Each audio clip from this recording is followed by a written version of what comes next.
കുറെ സ്ഥലത്ത് ഇപ്പോൾ മാൻഡേറ്ററി ഡെവോപ്സ് എന്ന് തന്നെ പറയുന്നുണ്ട്. ഉം. അപ്പൊ ഡെവോപ്സ് എന്ന് പറഞ്ഞാൽ ബേസിക് ആ സ്ക്രിപ്റ്റിംഗ് ഒക്കെ അറിഞ്ഞിരുന്ന വളരെ നല്ലതായിരിക്കും. അതുകൊണ്ടാണ് നമ്മൾ ഡെവോപ്സിന്റെ ട്രെയിനിങ് ആഡ് ചെയ്തിട്ടുണ്ട്. ആ, കാരണം നമ്മളൊരു ക്യൂ ഓർഗനൈസേഷൻ ആണല്ലോ, ക്യൂയുടെ എക്സ്റ്റൻഷൻ ആയി ഡെവോപ്സ് നമ്മൾ ആഡ് ചെയ്തിട്ടുണ്ട്. പിന്നെ ഇപ്പൊ നോക്കുകയാണെങ്കിൽ ഒരുപാട് developers are converting themself into Q.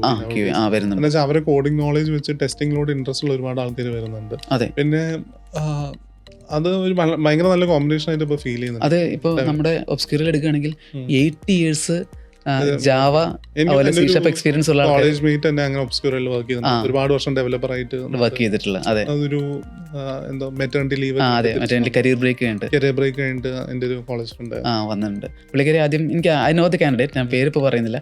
She was a developer and she had a career break, maternity break.